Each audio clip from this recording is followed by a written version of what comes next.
ఓకేనా?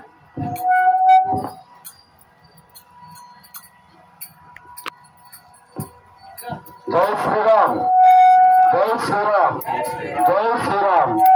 రామయ్య తండ్రి, ఓ రామయ్య తండ్రి, నా నోములన్నీ పొందినాడు రామయ్య తండ్రి.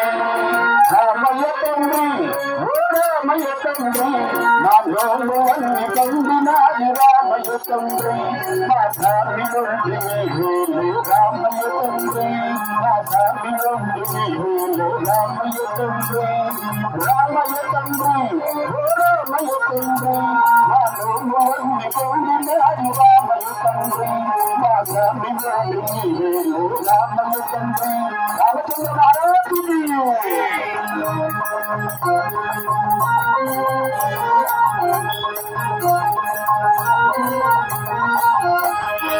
అందరినీ సరస్వతి మహారాజులు అందరినీ చూడమని అడుగుతున్నారు.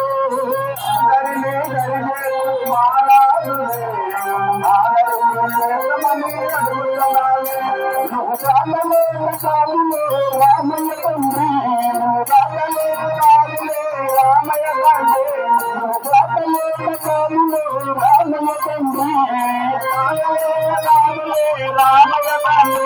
నన్ను సుందర వృక్షాలు రామయ్య తండ్రి, రామయ్య తండ్రి, ఓ రామయ్య తండ్రి. రామయ్య పంపినాడు రామయ్య తండ్రి, రామయ్య తండ్రి. రామచంద్ర మహారాజుకి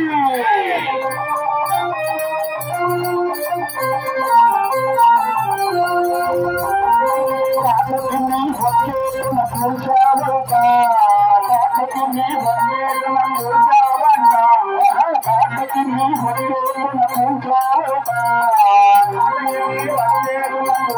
కూర్చోవట, వచ్చేసిన కూర్చోవంట. శివుని కూర్చోవంట, పరశురాముడంతలోని పార్వతిని రావంట. పరశురాముడంతలోని పార్వతిని రావంట. ఈ కథలు చెప్పుకుంటే మాకు గుండు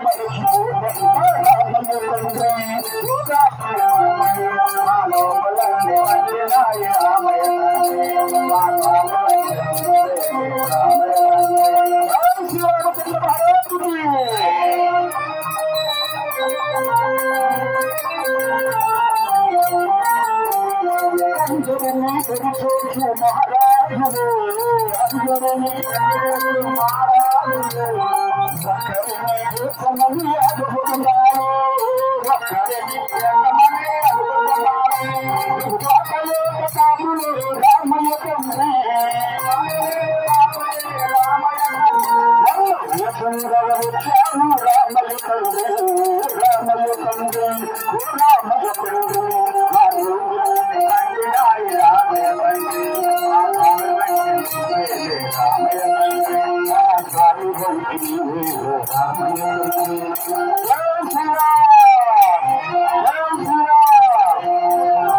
మహోన్నతమైనటువంటి ఈరోజు క్షీరాబ్ద ద్వాదశి. మహత్తరంగా మన ధర్మం చాలా గొప్పది. సనాతన అంటే పూర్వకాలంలో నుంచి వచ్చినటువంటి ధర్మం ఇది. అటువంటి ధర్మంలో పుట్టారు. ధర్మస్వరూపుడు రాముడు. ఏమి చెప్పాడు రాముడు? సత్యమే పలకమన్నాడు, తోటివాడికి సహాయపడమన్నాడు, మన యొక్క ధర్మం గురించి గొప్పగా చెప్పమన్నాడు. ఏకపత్ని వ్రతుడు రామచంద్రమూర్తి, ఆడిన మాట తప్పనివాడు రామచంద్రమూర్తి, మహోన్నతమైనటువంటి పరిపాలకుడు రాజు రామచంద్రమూర్తి. అటువంటి ధర్మంలో పుట్టా, అటువంటి ధర్మంలో పెరిగాం, ఆ ధర్మంలోనే పోదాం. ఎందుకయ్యా అంటే తల్లిదండ్రుల పక్కన ఉన్నటువంటి బిడ్డ ఎప్పుడూ కూడా చల్లగా ఉంటాడు. తల్లిదండ్రుల యొక్క సేవలో ఉన్నటువంటి బిడ్డ ఎప్పుడూ కూడా ఆనందదాయకంగా ఉంటాడు. ఎప్పుడైతే తల్లిదండ్రులను విడిచి పక్కింటికి వెళ్ళామో అప్పుడే పతనం మొదలైపోతుంది. ఈ విషయాన్ని మనం గమనించుకోవాలి. మహోన్నతమైనటువంటి ధర్మం సనాతన ధర్మం. మన యొక్క సనాతన ధర్మాలు మహోన్నతమైనటువంటి దేవీ దేవతలు ఎంతో మంది ఉన్నారు. చూడండి, ఇక్కడ ఆటో ఉంది. ఈ ఆటోలో అనేకమైనటువంటి పరికరాలు ఉన్నాయి. ఒక పక్క పాడుతున్నాం, మరొక పక్క వంట పాడుతూ ఉన్నారు. అందరూ కలిసి పాడితేనే ఆ యొక్క పాటకు అన్నం కలుగుతుంది. కాబట్టి మన సనాతన ధర్మంలో మహానుభావులు ఎంతో మంది అంటున్నారు, మీకు అంతమంది దేవతలు ఉన్నారు, గ్రామ దేవతలు ఉన్నారు, ఆ దేవత ఉంది, మీరు జంతువుల దేవుడిని చూస్తారు, ఆ దేవుడిని చూస్తారు, ఈ దేవుడిని చూస్తారు, అనేక రూపాయల దేవుడిని చూస్తారు అని.